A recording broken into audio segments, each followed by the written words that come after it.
जय श्रीराम. कष्ट निवारणाचा रामबाण उपाय, याचं थोडक्यात आपण चिंतन पाहणार आहोत. कुठल्याही व्यक्तीला जे कष्ट होतात, इथं कष्ट म्हणजे प्रयत्न किंवा एफर्ट्स असा घ्यायचा नाही आहे.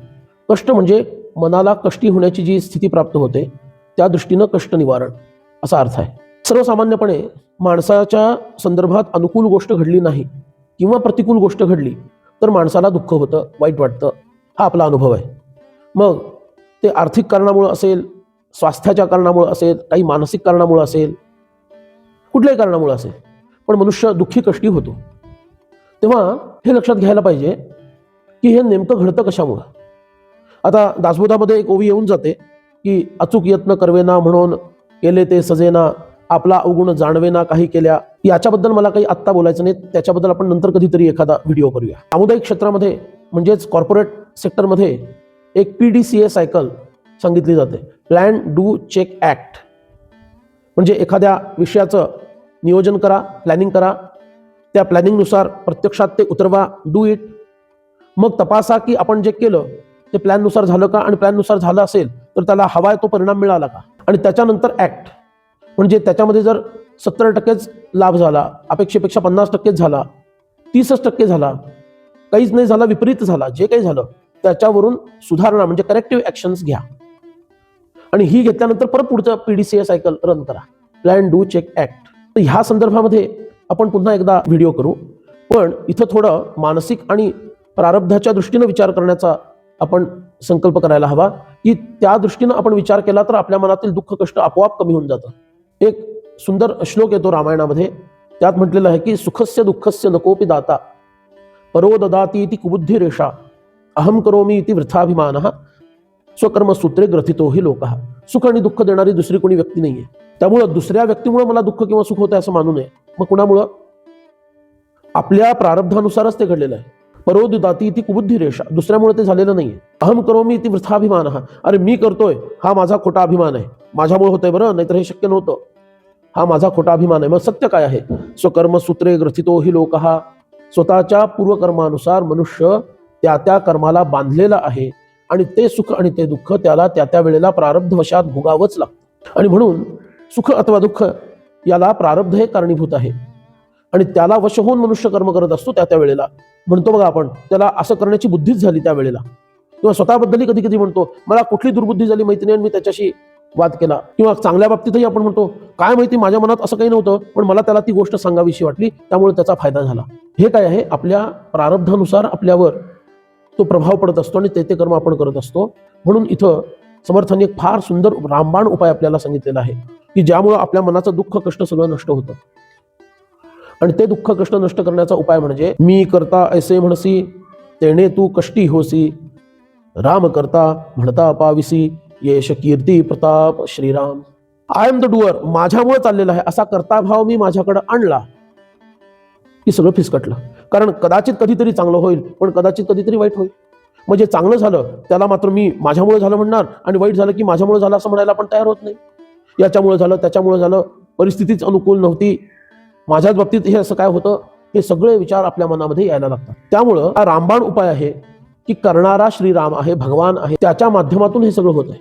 त्याच्या इच्छेनुसार हे सगळं चाललेलं आहे. हे सर्व विश्व त्याच्या इच्छेनुसार चाललेलं आहे. आपण हे बघतो की एखादा मोठा अपघात होतो आणि त्या अपघातामध्ये मोठे मोठे लोक मारले जातात आणि एक लहानसं मूल जे पूर्णपणे दुसऱ्यावर अवलंबून आहे, त्याला साधं खर्चटत सुद्धा नाही आणि ते जिवंत राहतं. अनुकूल परिस्थितीमध्ये असणारे लोक ते देशोधडीला लागतात आणि दीर्घकाळ प्रतिकूल अवस्था अनुभवून सुद्धा एखादी व्यक्ती उन्नती करते. हे सगळं कशामुळे घडतं?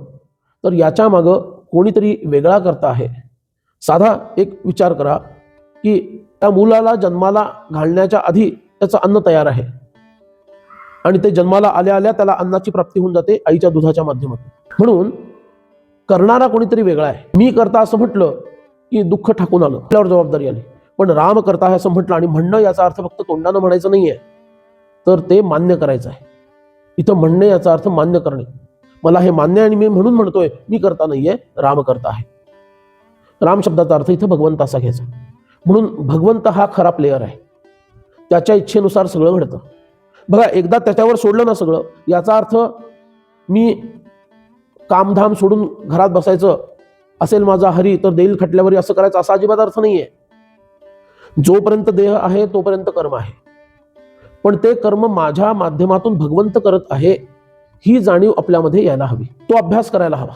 आणि एकदा का तो अभ्यास आपण सुरू केला की विपरीत जरी घडलं तरी रामरायांनी केलेलं आहे त्यामध्ये मला आता दिसत नाहीये, पण काहीतरी माझं हितच त्याच्यामध्ये असलं पाहिजे, नाहीतर रामराय माझ्या बाबतीत असं कधी करणार नाही. हा विश्वास आपल्याला पटायला पाहिजे. म्हणून प्रत्येक कर्माचं कर्तृत्व एकदा भगवंतावर सोडून दिलं की आपोआप आपण मोकळे होतो.